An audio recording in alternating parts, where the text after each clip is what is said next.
كل بلبد السؤال ده وجوه رأي أنا جا سيد كويدين دونا أو أي مرة بمهم تهاين لقى جوابه مركا سؤال شكواد واحد نقول سؤال أي تتكبدن كود السود ويديني إنه قفل باللي هاي فلسفة درونت أهم حال لوجد شيء ده بوجني ما وحده تحليلين يا فلسفة درونت ضبطة يعني وسؤال إن بدن أي تتكوي سويدينيين سؤال شكواد إنه سيد سؤال وحفة فاهنا ونقصيه بان تيرنا su-aashaasi khadiijo ku timiday anigana dhowr jeer igu timiday waxa weeye maxaa looga jeedaa falsafada runta si kale haddaan u dhigno qoraagu wuxuu leeyahay falsafada runtaan soo helay oo falsafada runaa jirta falsafada runna ma jiri kartaa yani ciwaanka ayaa keenay waan isleeyahay su-aalaha noocaasa ciwaanku maaha buugga waxa ku qoran oo dhan ciwaanku buugga ma koobo uu ku tusaa uu ku soo jeediyaa wuxuu kaa siiyaa fariin waxaad ugu tegi karto sidoo kalena ciwaanku wuxuu yeeshaa maxaan ku dhahdaa macno sugaaneed oo maxaan ku dhahdaa sarbeeb ama dulxaadisa marka uu qoraagu u jeedo saan u fahmayo jidka loo soo maray falsafada runta isagu wuxuu aaminsan yahay marxism leninism taasaa isaga la saxsan marka wuxuu soo taxliilinayaa bilowgii ilaa jidka ay ku soo dhammaanaysay ku waafaqaysa hamshood ka soo horjeedsanaysaa waa mas'ale kale saasuu u arkay laakiin macnaheedu maaha inuu buugga oo buug yaraa oo kooban ayaa falsafadii soo koobay ma aha labo ma aha inuu falsafada qora ee jirta ee runta ay saxdii halkan ay ku jirtaa labadaaba haddaad buugga alif ilaa iyo daalacato waad ugu tegi doontaa waxaan islaahay su-aashaas waxay ka imanaysaa akhristu intaanu buugga la kulmin laakiin hadduu buugga la kulmo jawaabtaa uu la kulmi lahaa haddaad maasanta سيد واد محسن تهاي سؤال شلبات أو كل بعد بدن كوني social media وين وده استعمالناه وين إنه أرجعني dad badan oo buuga faala ka bixiya ama faala ku darsadaba waxay dhaheen buug ma wuxuu dadka ugu baaqaya shuuciyada ama markiisamka marka taana waxaan doonayaa inuu Cabdilaahi bal uu la wadaago bulshada in buugani uu dadka ugu baaqayo in shuuciyada la qaato iyo inuu ama dadku khalad fahmay su-aasha laba qodob baan ka odhanayaa qodobka koowaad waa maya uguma baaqayo maxaan sidaa u leehay afkaar kasta oo lagu baaqa taasi ceeb maaha hadduu buug shuuciyada ku baaqaya jiro waa buug fikrad ku baaqaya mushkilad ma laha laakiin buuggan maaha buuggan maxaan u ahayn buuggan shaqadiisa wuxuu ka dhigay inuu soo bilaabo u taariikheeyo si kooban falsafada markuu u taariikheynayo uu ka warramaya haddii aad markaa la kulanto masalan isagoo dhowr ra'yintiisu soo daba dhigo midna dhaleecaynaya midna ammaanaya waa commentary waa faallo uu qoraaga ku darsaday laakiin ma aha nooca buug ee markuu afkaar ku baaqayo qodobaynaya xujaynaya qofka kale la niqaashaya jawaabo ka bixinaya doodaha la falgalaya nooca maaha hadduu nooca ahaan lahaa waa buug kale ayuu noqon lahaa yani ma noqdeen taariikh afkaar ma marka dooda haddaanu soo gudbinayn baaq ma soo gudbinayo laakiin haddii uu qofku ka dhadhansado inuu qoraagu leeyahay inxiyaas leeyahay dhinac u janjeedhaha taasi ma wax qarsoon maaha qoraagu qof wax aaminsan buu ahaa qof wax aaminsanna wixii safaalada oo ku darsadaa marka taasi wax la yaab leh iyadu maaha laakiin sida nasku yahay ma aha buug dacwada waa buug falanqeyna taariikhayna weeye اوكي عبد الله aad baad u mahadsan tahay kulba buugu aad buu kooban yahay marka mar hadii sharaxaad inta dharka la galay waxa uu eg tahay inaanay waxba harin oo aynu halka aan ku soo koobayno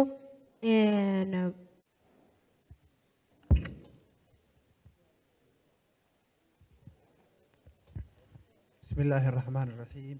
marka hore magacaygu waa Cabdicasiis Cali Maxamuud waxaan in yar uun ka oran lahaa taariikhda uu sheegay ee falsafadu ay ka soo bilaabmatay sida aan ku maqlay intii aan falsafada maxay ahaydey akhrinayay waxaan helay in taariikhda ay ka soo bilaabmatay falsafadu Imaam Ghazali isla markaana uu ahaa imaam weyn oo u go'ay inuu wax baaro wuxuuna qoray kitaabkiisa la yiraahdo Ihyaa Ulumuddin oo kaga hadlayo falsafada marka kitaabkan waxaad sheegtay buuggan in la soo turjumay oo ruush lagu soo turjumay mafaahiinta ay ka haysato islaamka iyo maxay ahaydey iyo dadkan kale gaaladuna ay kala duwan yihiin marka aragtida islaamka ee ku salaysan maxay ahaydey falsafada ma noo sheegi kartaa midda kale su'aasha kale aan raacsan lahaa waxa weeye waxaad noo soo jeedisay inaan falsafada akhrisano qaacido dhab oo jirta tiraahdaa falsafada haddii aad in yar ka badato waxay ku hogaamisaa ilxaadka laakiin haddii aad wax badan ka barato waxay kugu hagtaa jidka saxda ah markaa bal arrinkaa ka war Okay, aad baad u mahadsan tahay magacaaga. magacaaga su-aasha labaad ma fahmin su-aasha labaad waxa qaacidadu weeye waan maqlay laakiin erga ugu dambeeya su-aasha labaad waxa weeye falsafada oo aad in yar ka akhrisato oo dhex gasha waxay kugu hogaamisaa ilxaad markaa falsafada oo aad u barataana waxa weeye inaad ilaahay u dhawaato markaa haddii aynu orano falsafadii ha la akhristo qofkii su-aalo badan baa kusoo dhacayo oo maxay ahayd waxyaabo badan buu isweydiinaya waxaasina waxaa laga yaabaa inay shaki ku rito midda kale markii aan akhrinayay imaamu qasaali waxaa dhacday isagoo imaam weyna inuu shaki ku abuurmo oo uu maxay ahayd shaki ku dhaco oo uu ka bixi gaadhayba maxay ahayd diinta islaamka xaad u gaadhay markaa ilaahayba haddana qalbigiisa sugay maadaama uu imaan badan lahaa markaa falsafada oo in yar la bartaa waxay keenaysaa ilxaad markaa balaariga taas waa faalo markaa su-aal maaha فالله magaca igu celi cabdicasiis cabdicasiis waaye Okay, Cabdicasiis aad baad u mahadsan tahay. Iminkana qofkii faalo ku darsanayay qofkii su-aal qababa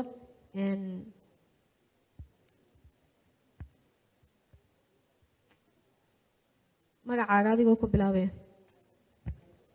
السلام عليكم magacaygu waa Khalid Cabdiwaaxid in yar dhowr minute baan buu gabahayo in yar eegay marka laba meelood bay sheedu qabatan xiisay waa eray bixinta uu qoraagu adeegsaday iyo xulashada erayada mid waa tii koowaad aan arkay waxay saabsan halkan inuu ka adeegsano saabsan ama aanu aan adeegsadaba saabsan Google wuxuu adeegsanayaa saabsan eray xulasho kale ah iyaduna inaga tusinaysa inaga waxna anu gaan iska hadlay inaga tusinaysa wuxuu adeegsanayaa bilmatal ilaa 3 goor buugo inaka isagoo ina iyo ka inoo kala jaray sad xustayna dhowr qoraa turjumaabaad carabka marisay kolka kulli howl dheer baad ka gasheen iyo dood bal naga dabageeyay eray bixinaha gaarka u ah ee inaan maalmaha aad ka soo nuqulkii hore asalka ka soo qaadateen iyo kuwa idinku ku kordhiseen bal halka eray bixinaha iyo eray xulashada buuga noogu noqda wassalaamu calaykum Okay, aad baad u mahadsan بسم الله الرحمن الرحيم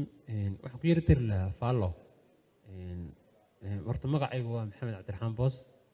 buugga waan akhriyay markii hore aan horta iibsanayay aan arkaynay aan sii qaadanayay Hilbrest iyadoo la taabicin baaba aheedoo falsafada markaan arkay horaan ka sii qaatay marka waxaan la sharaxaday waaweyn bad ku tagiyo dee laakiin marka labada chapter la kala qaybiyo chapterka koowaad wuxuu ku saabsan yahay taariikh nololeedkii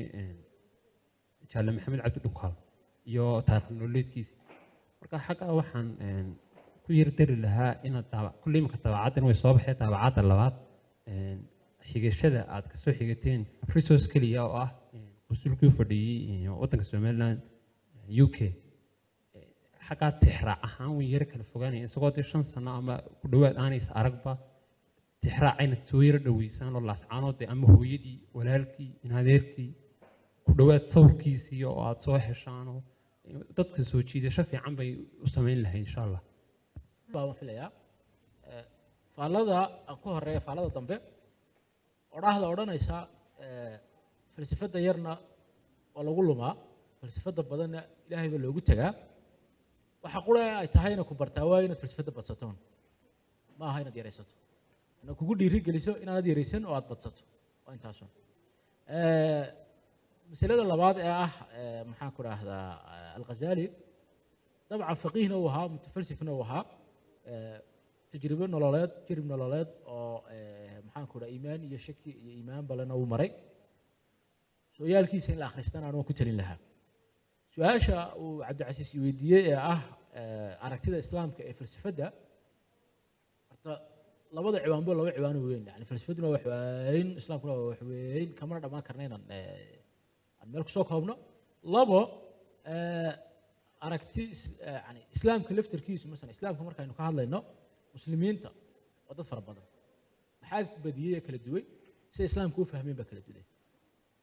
shaaficiyada xanaabilada maxaan ku raahdaa maalikiyada waa madaahib fiqiya ashcariyada maxaan ku dhahdaa alraayiga alxadiiska maxaan ku dhahdaa muctasilada maturiyadada jahmiyada waa madhabyo ama maxaan ku dhahdaa aragtiyo caqadiya lahuudka la xidhiidha marka taa laftarkeedu noocan ma waa tafalsuf weeye waa falsafadeen maxaan uga jeedaa falsafadeen inuu laga fikiro shayga la furfuro aragti laga qaato manhaj loo yeesho qaab loo fasiro qaab loo fahmo qaab loola falgalo marka markay falsafadu tahay yani falsafadu ma aha tusaale ahaan xisaabtu waa qaacido masalan qaacido tusaale ahaan soo qaadana afarta calaamadood ee ugu horeeya xisaabta ugee ka jar ku dhufo iyo u qaybi natiijo cayimo weeye soo maa labadaa nambar isku gee natiija kusoo baxda labadaa nambar isku qaybi natiija kusoo baxda natiijadaasi ma aha yani falsafadu natiijada kusoo baxaysa maaha waa qaacidada weeye yani calaamadda u qaybida weeye waa processka waa farsamada waa dariiqa waxa soo baxa waa aragti markaa waa falsafad heblo waxa loogu magac bixinaya markisiye loogu magac bixiyay markisiye liniisa loogu magac bixiyay nooc walba yani waa natiijadu aragti processka laakiin ayaa falsafada manhajka ama halbeega ama dariiqa ayaa falsafada marka waxa saa u fara ballaaran u kala badan hal mar intaan soo koobnay islaamku waxaasu ka yidhi aayar intaan idhaahno waa iska dhamooya madaahibta islaamkaan kala qaadnaa maalan oo waxaan idhahnaa madhab heblaayo maxay ka qabtaa madhab heblaayada falsafada ka dhashay saa baan idhahnaa waan odhan karnaa ashcariyadu sidee u aragtaa maxaan ku dhahdaa masalan markisiyada waan odhan karnaa laakiin ma odhan karno intaan muslimiinta o dhan isku qabanno oo 150 aragtiyood oo kala duwana waxna wadaaga wax badanna ku kala duwan iyo madaahibta falsafada oo dhan ama aragtiyaha falsafada oo dhan oo 150 kun oo kala oo waxna wadaaga waxna ku kala duwan intaan isku soo qabanno laba group madaxa isku gelino ma karno marka sidaa inaan u fikirno waxa ka fiican inaan tafaasiisha u degno madaarista u degno dugsiyada inaan u degno waan ku dheeraadaan filayaa khadar erebixinada xulashada erebixinada yani waa waxa weeye waa fiiro dheer ma ogtahay marka qaar waxa weeyaan erebixinada macnaha ku fadhiya ereygu marna waxa weeye siduu qaamuuska ku yahay marna waa siduu mawduucan lagu darsay ku yahay marka mesela erey aad qaanuunka ugu tagto ama shareecada fiqiga aad ugu tagto iyo isaga laftarkiisa sugaanta ugu tagto waa laba erey kala duwan labada meeloo loo isticmaalaya kala duwan waxa ay sheegayaan oo kala duwan madluulka waxay sheegayaanna uu kala duwan yahay marka ereyada la xidhiidha mafaahiimta conceptska la xidhiidha wixii la isla gartay yani caan baxay in sidaa loo isticmaalo waa in sidiisa loo isticmaalo laanno haddii haddana wax labaad laga daba curiyo waxay noqonaysaa inuu mafaahiimtii hore dhan laga soo guuro qoraalkii hore dhow macnaa beelo xarafkuma xukumo macnaha waxaa xukumo fahamka yani haddaan isla garanayna waxaas inuu macnaha leeyahay macnahaasuu leeyahay bas waa intaa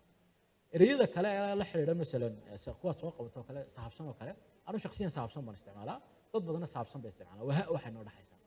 200 kun erey af Soomaaliya oo dhawaqa lagu kala duwan yahay ama qoraalka lagu kala duwan yahay oo la soo heli karaa marka taas iyadu mushkilad ma laha yani anaa sidaa u qora khalad maaha 100 kun oo Soomaaliya saa u qorta sida kalena khalad maaha 100 kun oo Soomaaliya u qorta mushkilad ma laha yani aan ka baxno fikradda odhanaysa macnuhu waa hal qoraalkuna waa hal wixii kaa ka duwan waa khalad marka afka ka hadlayno afku fara badan yahay afkuna waa dadkiisa waa say u isticmaalaan haddii Soomaalida qayb ka mid maanta ereyga ay laba xaraf oo kale ku darto oo ku darnaa maxay imanaysaa qolaasaas aw tiraan weey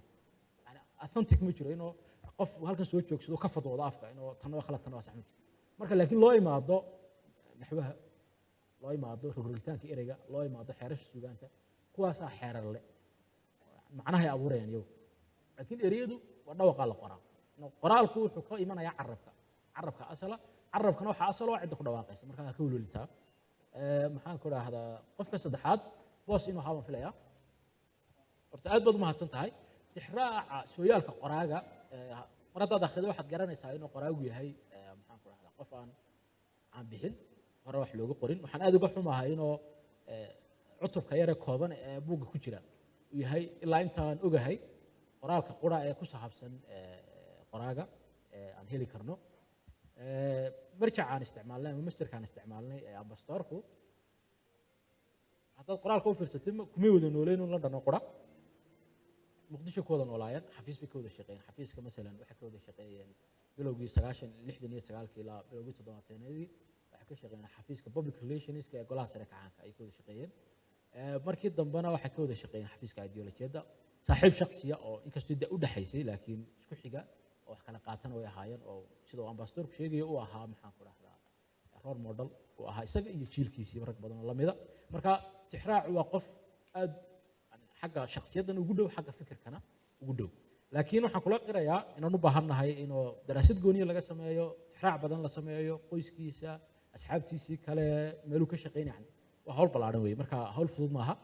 laakiin ciddii qabanaysa waan kusoo dhaweynaynaa haddaanu jaanis kala helno waan qabanaya ku faraxsanahay laakiin iminka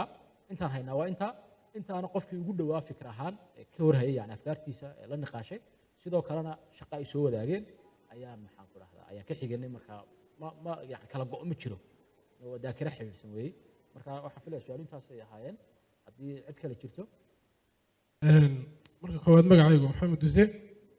oogay waan yar dhaxamoodo haddii codkaygu xabaab yeeshay waa isaga ka dulqaadanaysa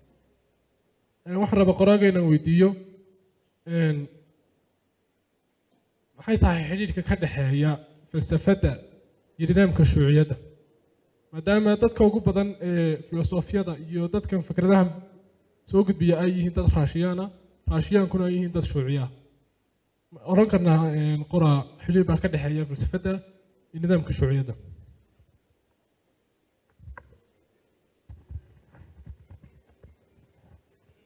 kaloo su-aal qabta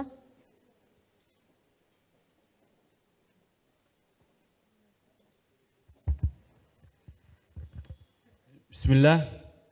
aad baan u salaamayaa qoraaga sidoo kale waan mahadnaqayaa xarunta dhaqanka iyo hiil barays qoraagana waxaan ku bogaadinayaa inuu bugaagta falsafada noocan oo kale uu wado soomaalideen waxaa jira cilmiyo badan oo ay ka aaminsan tahay wax kale sida falsafada psychology-ga marka qoraagana waan ku bogaadinayaa su-aashaydu waxay tahay waa kuma philosopher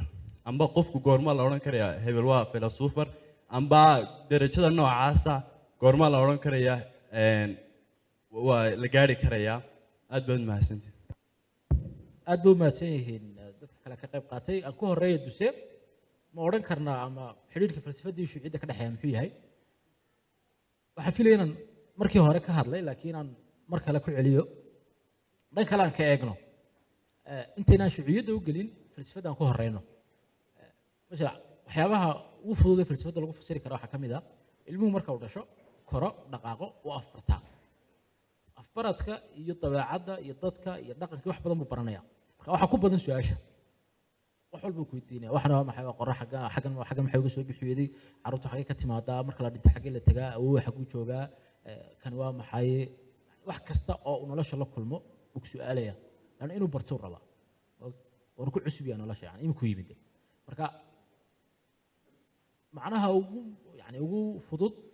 ugu cad ee falsafadda laga bixin karaa waa xaaladdaas waa ciyaalnimo joogta ah waa isweydiin joogta ah waa su-aal joogta ah waxa weeyaan maxaan ku dhahdaa waa rabitaan aqooneed oo joogta ah waa taa weeye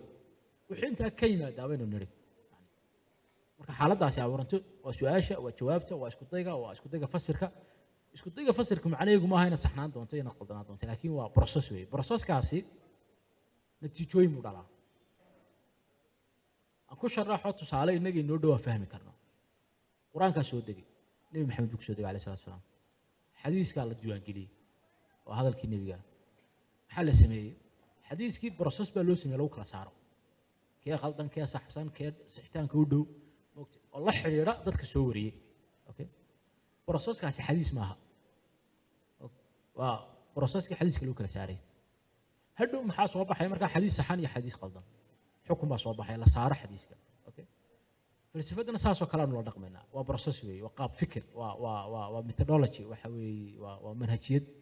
waa process weeye shuuciyaddu markaa maxay noqonaysaa waa mid ka mida falsafadaha jira madaahibta falsafadeed ee jira aragti qaab adduunka u fasiraysa aadamaha fasiraysa xidhiidhka aadamaha ka dhexeeya dhaqaalaha iyo samayntiisa iyo maamulidiisa iyo waxyaabo badan nolosha oo dhan marka labadani waa labo nooc ahaan u kala duwan waa kabaha iyo shaarka kabaha iyo shaarku nooc ahaan buu kala duwan yihin marka haddaad inaad dhar dusha wax ka xidhata rabto kaba xidhan maysid haddaad cagaha wax ku xidhata rabtona shaar xidhan maysid shuuciyaddu waa madhab waa fikrad waa aragti falsafaddu waa process waa dariiq waxa weeyaan waa manhaj isku nooc maaha marka capitalismka iyo socialismka oo iska soo horjeeda oo cagsi labaduba falsafado labaduba processkani marayaan labaduba waxay ka dhalanayaan qaab fikirkan labaduba waxay ka dhalanayaan maxaan ku rahdaa su-aasha labaduba waxay ka dhalanayaan isku dayga uu aadamuhu rabo inuu adduunka fasiro inuu adduunka fahmo taasi ka dhalanayaan marka taasaynu falsafadu bixinaynaa natiijada dhalata waxaa loogu magac daraa cidda bixisa marka markii qur-aanku soo degay xadiiska la diiwaangeliyay la kala xulay madaahib baa dhashay madhabkii dhashay shaafici baa loogu magac daray madhab kalaa dhasho axmed baa loogu magac daray madhab kalaa dhasho maalik baa loogu magac daray madaahibtu waa natiijo laakiin in la derso diinta weeye falsafad soo maa naska in la derso waxaan ujeedaa fiqi waa in naska la derso weeye saasoo kale u fahmi karnaa marka inay caddahaan filaya iminka jawaabtu cabdicasiis aad baad u mahadsan tahay maxaan ku idhaahdaa goorma ayaa la odhan karaa qofka filosof anuu ismalihi darajo loo dalaco filosof la idhaha baa jirta oo maalan jaamacadda dee waan dalacnaayo qofka waa bachelor waa master waa phd yani waa process cad مثلا shaqooyinka yani career oo la dalaco darajo la gaadho مثلا madaahibta islaamka مثلا madhabka shaacado ama dugsiga shaacado wuxuu leeyahay qaab culimadu u dalacaan ilaa uu gaadho aayatulla gaadho aayatulla markuu qofku yahay waxay ka sheegaysaa heerka aqooneed uu ka joogo fiqiga jacfariga iyo madhabka imaamiga itna cashariga intuu ka joogo ayay sheegaysaa laakiin badi ma jirto aqoonta heer loo dalaco laakiin waxaa jira waxa isla yaqaanaan dadka mihnada ku jira kama tolayaasha waxa isla yaqaano kama tola xariif la idhaha jira dadka falsafada ku jira waxa isla yaqaanaan oo dadka mihnada ku jira la idhaha jira marka bir approving inuu dadka mahnadu inay isla yaqaanaan marka haddii xaafadda ku soo saarto mushkilad baa jirta marka oo la iska kaa soo saaro laakiin mid kalaa jirta oo aad saameyn ugu yeelatay taariikhda falsafada inuu maxkamadayntii maxaan ku dhahdaa balaato iyo ardaygiisii diiwaangelintii uu geliyey qaabkii ay fikirka falsafada u saamayso waxay keentay inuu waxa lagu eedeeyey inuu ardayda ama maxaan ku dhahdaa dhalinyarta reer athena uu caqliga ka xumaynayo uu fikirka ka xumaynayo deetana waxaa lagu xukumay inuu sun cabo ardaygiisii oo macallin weyn oo falsafadeed ahaa dib buu uga gurtay public sphere yani arrimihii dadweynaha iyo la falgalka dadka maxaan ku dhahaa caamada la doodidooda falsafada in shaarica lagu niqaasho maqaaxida lagu niqaasho dib buu uga gurtay falsafadu marka waxay qaadatay qaab elitism yani inuu nukhbadu ay ka doodo haldoorku ka doodo oo meel loo fadhiisto oo college oo academy oo maxaan ku dhahaa process loo soo maro oo loo dalaco moogtahay laakiin haddana iminka dib marar dambe waxa iminka masalan tusaale ahaan tobaniyaanka sanayna soo dhaafay waxaa caan noqday kafeega maqaaxida falsafada oo kale inuu arday falsafada dhigata dad danaynaya dad aan aqoonin maqaaxida la iska yimaado falsafada laga wada hadlo laga doodo wax laga sheego laga niqaasho saa loo marka bilowgii halkay kasoo bilaabantay ay ku soo noqotay fikrad aragti aad u mataqaana xiiso badan waxaa ka qabta masaladaasi Hannah Arendt oo ahayd filosof Chalmara markii dambe Mareykan degay oo ku eedeynaysa filosofiyada ku eedeynaysa inay isku ururiyeen seerkal yar wareeg yar oo iyaga u gooniya iyagoo afkaarta ka wada doodaan iyagoo wada hadlaan iyagoo wada niqaashaan concepts ka go'an waaqica ka go'an bulshada ka go'an nolosha caadiga ee maalinlaha ay gooni ula baxeen iyagoo isfahmaan iyagoo wada hadlaan laakiin aanay dadweynaha wax la wadaagin marka iyadoo waxay ku talinaysaa inuu filosofka runtii uu yahay ka nolosha caadiga nool dadka la dooda dadka wax fahansiiya falsafadeeya nolosha maalinlaha ah bolitiga bulshada dhaqaalaha wax kasta oo noocaasa marka qaabkaasaan uga fikiri karnaa laakiin maaha qofku maalintuu halkaa dhammaystiro waa filosof maaha waxaa jira dadaan iskuuli gelin oo filosofiya iyo dad PhD falsafada ku sita oo la yidhahdo macallimiin falsafadeeda filosofiya maaha marka aku yani isku qaadi aad baad mahadsantihin